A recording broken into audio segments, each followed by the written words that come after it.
ভাইরে, এবারে সোশ্যাল মিডিয়ায় সেলিব্রিটিদের যে পাওয়ার দেখছি তাতে মনে হচ্ছে গাবতলীর হাট মাতাচ্ছেন লায়লা মামুন ও ডোনাল্ড ট্রাম্প। আগে যেমন পরিমণি জায়েদ খান নামে বড় বড় গরু বিক্রি হতো, এবার সেই জায়গায় পরিমণি ও জায়েদ খানের পরিবর্তে লায়লা মামুন ও ডোনাল্ড ট্রাম্প বিক্রি হবে। তবে একটা বিষয় অনেক ভাবাচ্ছে যে এবার সেলিব্রিটি গরু পেলেও একটাও উচ্চ বংশীয় বা শিক্ষিত গরু পাবো না, কারণ আমাদের দেশে যে উচ্চ শিক্ষিত জালি প্রফেসর পশুদের শিক্ষা প্রতিষ্ঠান দিয়েছিল পশুদের শিক্ষিত করার জন্য, তার প্রতিষ্ঠানই বন্ধ করে দিছে। কেউ কি বলতে পারেন আমাদের দেশের এই শিক্ষিত পশুর প্রফেসর এখন কোথায় আছে? কারণ তাকে ছাড়া এবারের ঈদের গরু ছাগল কেনাকাটায় কোনো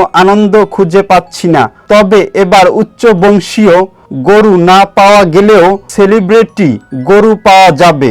এই হাটে উঠেছে দুম্বা, উট ও মহিষ। তবে দর্শনার্থীরা দুম্বার নাম দিয়েছেন লায়লা, 10 ফুট লম্বা এই উটটির নাম দিয়েছেন প্রিন্স মামুন এবং গোলাপি রঙের মহিষের নাম দিয়েছেন ডোনাল্ড ট্রাম্প। তবে লো বাজেটের রাজকুমার ও রাজকুমারী, তাদের প্রেমের কেমিস্ট্রি চলতেই থাকে। প্রিন্স মামুনের প্রেমে আসক্ত লায়লা। মামুনকে ছাড়া লায়লা একদিনও চলতে পারে না, আবার তারা দুজন আলাদা হয়ে যায়। লায়লা স্ট্যাটাস দেয়, আজ থেকে ভুলে গেলাম মামুনকে, কিন্তু কিছুদিন পর দেখা যাবে তারা আবার একসাথ হয়ে গেছে। এই দেখে জনগণ তাদেরকে এত পরিমাণ গালাগালি করছে যেন তাদের লজ্জা হয় না, এমনকি তাদেরকে অনেকে বেহাইয়া বলতেছে।